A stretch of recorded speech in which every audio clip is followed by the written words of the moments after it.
Amerina ny asina sy ny maha-izy azy ny fikambanan'ireo avy any Arana na Voemara ireo tanora mpandraty fianarana sy miasa eto amin'ny faritra ka monina sy mipetraka eto Antananarivo.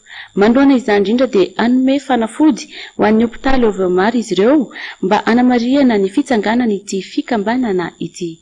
Velzislay no mitatitra isika ny andindinin'izay. Voalohany indrindra dia ny fampahafantarana ny fiveloman'ny association Fizahi indray zany, atao hoe Fizahi fikambanany zanaka avaratra. Tsy hoe maty ny association teo fa somary nangingina kely dia zao zany izy somary ho velombelomina kely ary zahana ampiroboroboana anazy misimisy kokoa zany.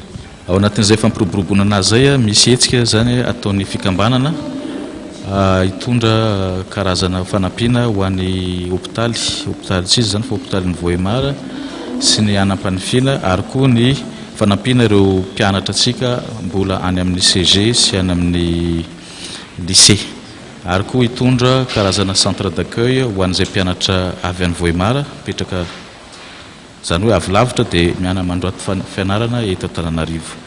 Ohatran'izay zany no nahatonga anay nanao ny fihetsiketsena atao hoe fady. Io fihetsiketsena io zany iarahana amin'ny sponsor sy mpiara-miasa maromaro ary saika natao tamin'ny le 28 octobre ho avy zao.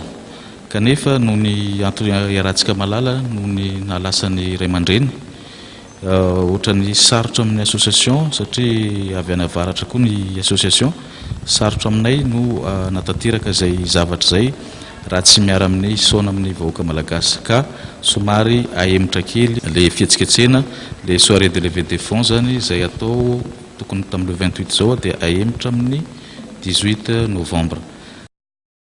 Dia iny ihany koa tompo kilasy sy tompo vavy no nanakatona ny fotoanan'ny fampahalalam-baovao tamin'ity alina ity ankasitrahana feno ianao nanaraka izany hatramin'ny farany. Veloma tompo kilahy mankasitraka tompo vavy.